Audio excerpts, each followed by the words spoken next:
Antiguamente, la ley de enjuiciamiento civil, el obligado a al pago de todos los gastos, incluido la minuta del abogado, era el procurador. Una carga muy pesada que, lógicamente, el colegio, no sé si es el lobby de procuradores, pero el Consejo de Procuradores consiguió por todos los medios que efectivamente la nueva ley de enjuiciamiento civil aquello se suprimiera, porque no, según ellos no tenía razón de ser. Yo siempre mantuve que era el momento de prescindir de la preceptividad del uso de procuradores. Que fuera preceptivo me parecía todavía que estábamos en plan arcaico, que sea facultativo, el que quiera que lo utilice y el que no lo quiera que no lo utilice. Y era echarnos piedras sobre nuestro propio tejado por aquello de decir, pues va a haber un montón de reciclados que se van a meter a ejercer la profesión. Bueno, pues vale, pero no tiene razón de ser el tema del procurador. Bueno, pero esa es una opinión muy particular. Consiguieron que efectivamente no se quitara esa carga. Bueno, pues con la nueva ley, esta de adaptación a la nueva oficina judicial, este párrafo se deroga. ¿Vale? Pues se deroga. ¿Pero qué tiene que ver esto con adaptar la normativa a las nuevas funciones del secretario? Ninguna. Simplemente que hay que aprovechar, han sido más hábiles los procuradores que nosotros para aprovechar una reforma y quitar algo que estaba ahí, que no se utilizaba para nada, porque en penal esta opción estaba más que vedada, porque después cuando se habla el tema de las costas, perdón, de la jura de cuentas o la reclamación a tu propio cliente, te dice que es a tu propio cliente, no al procurador, que antes en la jura de cuentas en civil sí que la podías hacer directamente a tu procurador, o sea, que prácticamente no se utilizaba. Pero han utilizado esa vía, ese lobby o esa fuerza de procuradores para quitarse este parrafito que le podía utilizar a alguien y le podía perjudicar. Sin embargo, el lobby, si es que existe, de abogados, no ha sido capaz de introducir la reforma sobre la condena en costas al abogado minutante. Que efectivamente, yo me acuerdo que sobre eso había una resolución y se instaba al Consejo a que propusiera esa modificación y tal. A mí también me consta, por lo que sé de mi colegio, que en aquel momento el ministro Aceves dijo que sí, que iban en la próxima reforma, lo iban a hacer y no sé qué, pero mientras tanto el colegio, ¿qué hizo nuestro colegio para intentar frenar un poco esa barbaridad? Pues si alguno tiene que minutar en el Colegio de Abogados de Madrid una impugnación de honorarios por excesivos, verá, para su sorpresa, no sé si agradable o desagradable, depende en qué posición esté, que por ese incidente de excesivos se puede minutar 60 euros, que como es una cantidad fija, actualizable son 70. Con lo cual, ¿qué ocurre?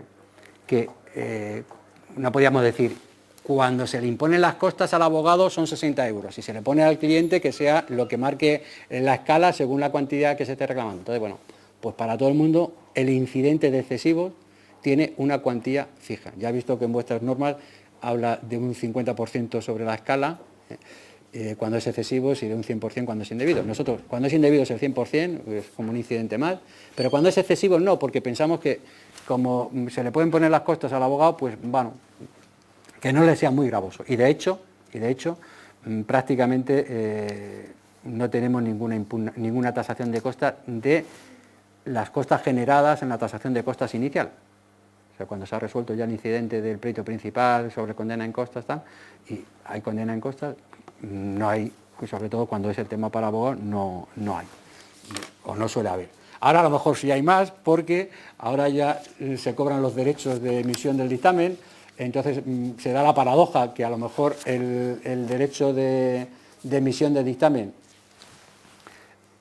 es más caro que lo que se puede cobrar por el dictamen, pues, por lo que es la tramitación del abogado, el escrito de impugnación, que solamente podrás cobrar los 60 euros actualizados, y a lo mejor de derechos de emisión del dictamen, como va por la escala de acuerdo con la cuantía de la minuta, pues a lo mejor son 300 euros o 600 euros, con lo cual, si lo quieres recuperar, como se le está cargando al abogado directamente, si lo quieres recuperar, tendrás que irte a la tasación de costas a que te lo incluyan ahí, ¿vale?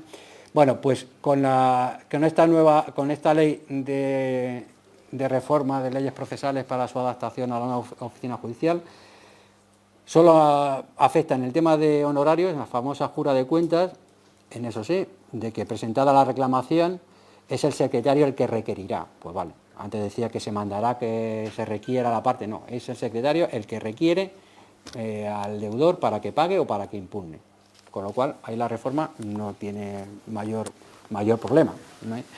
Efectivamente, nos sigue remitiendo al artículo 241 y siguientes para el tema del excesivo, y para el tema de indebido se remite al artículo anterior, al 34, que es la reclamación de los honorarios del procurador, que ahí lo que hace el secretario es que coteja las actuaciones y al final dice blanco o negro, o sea, 10 o 20, y ya está.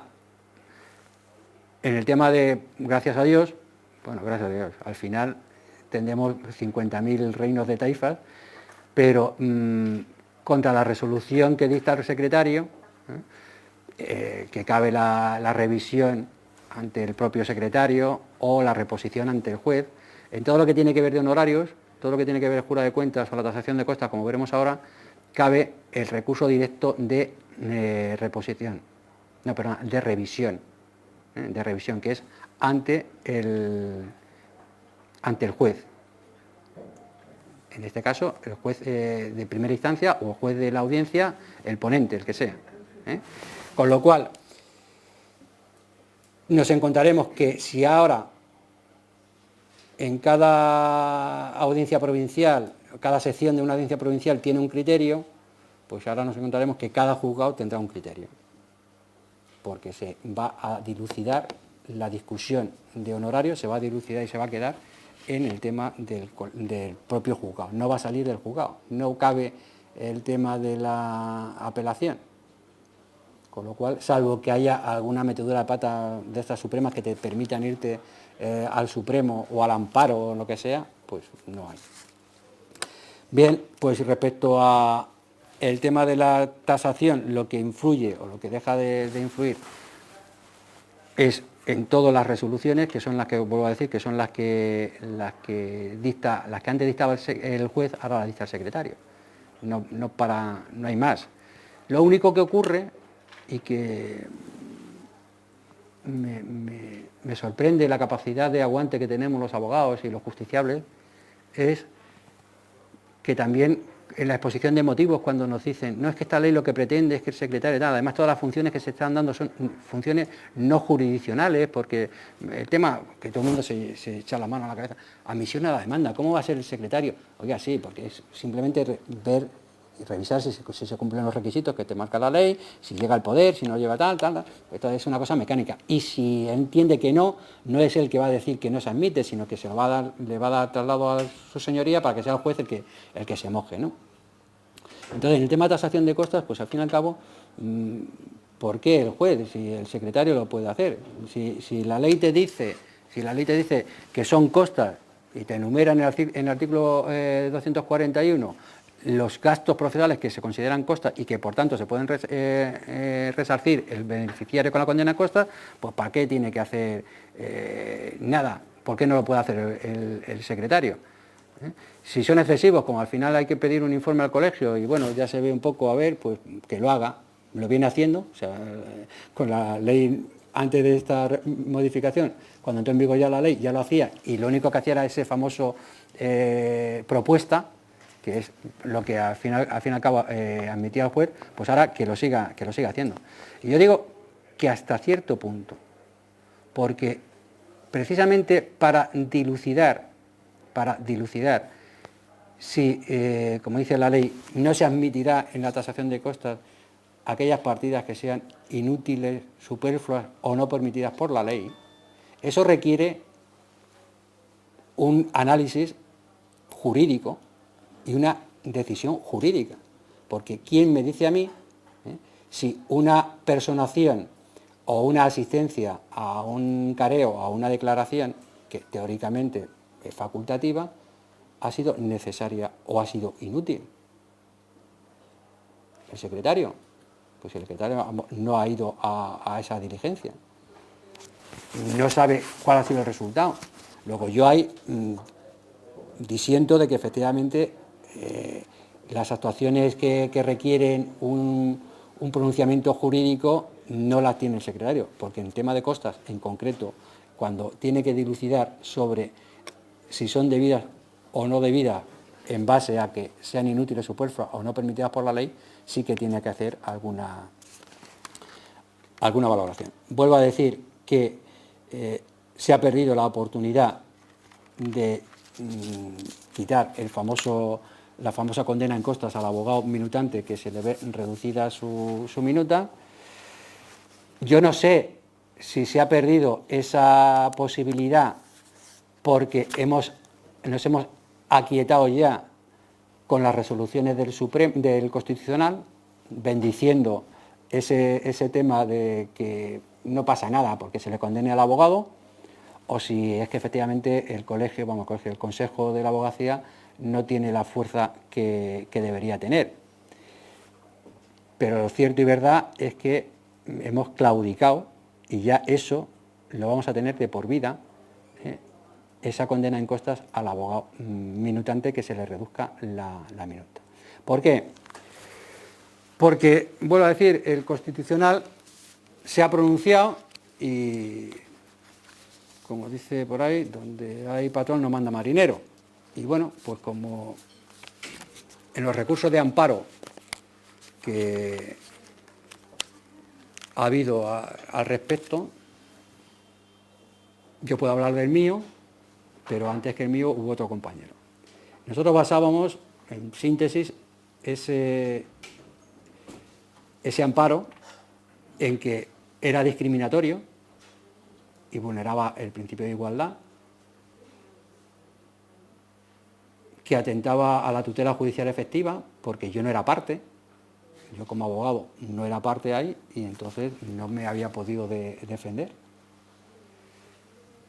Y después hay otro argumento, que yo no lo utilicé, pero sí lo ha utilizado un juez de Lérida, que planteó una cuestión de inconstitucionalidad sobre esa historia, y era porque decía que también se vulneraba ese principio, porque en cierta forma era una sanción encubierta que se le ponía al letrado, y que entonces, bueno, que no estaba tan clara como para permitirle que se defendiera ante una posible sanción, que era esa. Pues el Supremo se despacha tranquilamente, el Constitucional se despacha tranquilamente. Y vuelvo a decir, es que no tiene ni idea, muchas veces, de lo que se está, en el jardín que se está metiendo. A mí cuando me hablan de las costas son de la parte, ¿vale? Entonces, pues ¿por qué usted me está diciendo a mí que sea yo el que diga, cuando hay impugnación de excesivo, se me da traslado a mí para que yo sea el que tenga que pronunciarme? Si yo no pinto nada ahí, será mi cliente. Yo ya me cansé, pero cuando empezó la ley y me tocaba hacer alguna contestación a impugnación de tasación de costas, tenía un modelo ya y era fijo, era cuestión previa. No soy el titular de las costas, como abogado defiendo derechos ajenos, derechos de mi cliente. Yo no pretendo resarcirme con esas costas, es mi cliente. Yo no tengo poder de disposición para decir si me aquieto o no me aquieto a la propuesta de reducción que me hacen de contrario. Sería mi cliente. No obstante, he hablado con mi cliente no se aviene a la reducción, pero no soy yo. Es mi cliente el que no se aviene a la reducción, porque es el único titular, el único que puede transigir sobre esa reducción que le está proponiendo el contrario, ¿vale? Con lo cual, dicho eso como cuestión previa, después ya desarrollaba todo lo que tuviera que desarrollar. Y después acababa mediante un otro sí, incitando al tribunal a que plantearan cuestión de inconstitucionalidad sobre ese artículo. Y a modo de ayuda le desarrollaba los 3 argumentos que después utilicé como una vía rara para presentar el recurso de amparo, que era la vulneración a la igualdad y la tutela judicial efectiva. ¿Por qué atenta, bajo mi punto de vista, a la igualdad? Pues porque efectivamente cambia el chip y utiliza no ya partes diferentes, parte procesal y abogado, sino criterios de imposición diferentes. A uno solamente si se le desestima la impugnación a la parte, y al abogado si se estima total o parcialmente. Luego, ¿qué razón de ser tiene que a uno se le aplique de las 3 posibilidades solamente una cuando se le desestime total, y al otro se le aplique si es parcial o es totalmente atendida o estimada la... Y es más, ¿hasta qué punto tiene razón aquel que dice que la minuta, impugna la minuta del compañero o que se ha incluido en la tasación de costas por 1000 porque considero que lo que procede son 150?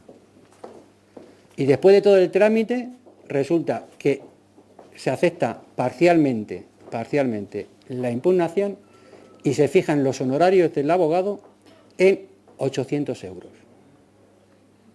¿Estará más cerca la estimación mía, que he dicho que eran 1000 y usted me está diciendo 800, que la estimación del que está impugnando, que decía que era 150 y le han dicho que son 800? Luego, no hay una vara de medir igual para todos y además, si lo llevamos a esas consecuencias, todavía menos. Pero el compañero del otro recurso de amparo, en el tema de la igualdad, lo que decía era que no siendo partes, pues entonces no podría meterlo ahí. Había metido el tema de distintas partes como vulneración del principio de igualdad, bueno, del derecho a la igualdad. Ahí estaba, entonces también se lo deniegan. Pero el juez, que además utiliza, es curioso, el que tenga curiosidad le diré que busque la sentencia, el auto, que rechaza la cuestión, cómo el juez plantea la cuestión de inconstitucionalidad. Y en el principio de vulneración al derecho de la igualdad, lo que pone en contraposición es la postura del abogado minutante con la postura del abogado del impugnante. Y entonces dice, oiga, yo entiendo que se vulnera la igualdad porque el letrado del impugnante, pase lo que pase, se va de rositas, no hay condena en costas para él, y sin embargo el abogado minutante se la lleva a puestas, con lo cual entiendo que se vulnera ese principio de igualdad. El Constitucional se va por las ramas, te dice que el tema de las costas es una cuestión de legalidad, que no tiene relevancia constitucional y que no hay esa vulneración de igualdad, porque al fin y al cabo, que es igual que os decía antes de la caducidad y la prescripción, porque al fin y al cabo es criterio de vencimiento y se le pone a uno o se le pone a otro. Y yo digo, mire, pues no, es que yo estoy diciendo, no es eso, estoy diciendo a una parte procesal y a uno que no tiene nada que ver. Bueno, en el tema de que se vulnera la tutela judicial efectiva porque el letrado no es parte, se despacha a gusto. Dice, ¿cómo que no es parte? Pues claro que es parte, el abogado minutante es parte. Desde el momento que se le da traslado de la impugnación por excesivo de la parte contraria, se convierte en parte. Tócate las narices. Y como se ha convertido en parte, no se está vulnerando su derecho de defensa, ni de contradicción, porque puede alegar todo lo que considere oportuno con respecto a esa impugnación.